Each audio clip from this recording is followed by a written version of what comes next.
Bah, écoutez, moi j'ai vu cette semaine en particulier se multiplier des prises de position, pas uniquement issues de mes rangs d'ailleurs. Oui, Jean-François Copé à J'ai entendu droite, Jean-François Copé à Charles de droite, j'ai Courson au entendu Charles de centre. Courson dire la seule solution Oui. pour sortir d'une situation qui est une situation de blocage que le président de la République lui-même a constituée Oui.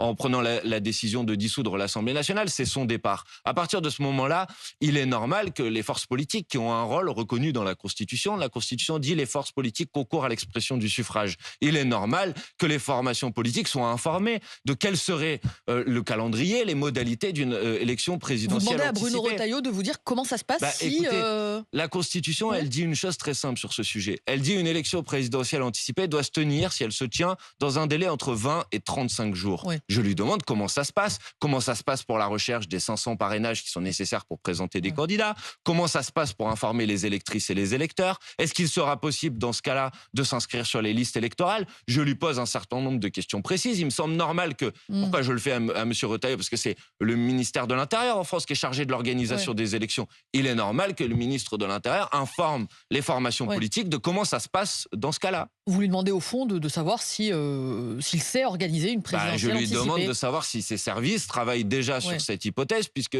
manifestement cette hypothèse monte en puissance, que c'est une hypothèse qui sans doute va encore se renforcer si le gouvernement de Michel Barnier est, comme je le crois, censuré la semaine prochaine. Alors oui, ce sujet va être posé sur la table. Et on ne va pas nous prendre par surprise. Emmanuel Bompard, vous êtes prêt s'il y a une présidentielle anticipée? Oui, vous bien avez sûr, un nous candidat? sommes prêts. Nous avons effectivement la possibilité très rapidement d'avoir un candidat. Nous avons un programme. Laissez-nous décider, mais je pense que moi j'ai déjà dit que si l'élection présidentielle anticipée devait se tenir là dans les prochains jours, dans les prochaines semaines, il me semblait évident que Jean-Luc Mélenchon est la personnalité la mieux placée pour être le candidat candidat. de la France Insoumise ou de la gauche? Je pense que la France Insoumise pourrait proposer que ce soit le candidat de toutes les formations politiques qui veulent porter une candidature commune à l'élection présidentielle. On a un programme commun. Le programme qu'on a défendu ensemble, y compris aux dernières élections législatives. Donc on a tout à fait la possibilité de présenter ensemble un même programme. Et Jean-Luc Mélenchon, c'est le mieux placé. C'est lui qui a fait 22% des voix à la dernière élection présidentielle, qui était il y a un petit peu plus de 2 ans. Donc je pense qu'effectivement, il serait le mieux placé pour cela. Mais oui, bien sûr, nous sommes prêts. En tout cas, nous y travaillons. Et c'est aussi la raison pour laquelle je demande à M. Retailleau ces précisions.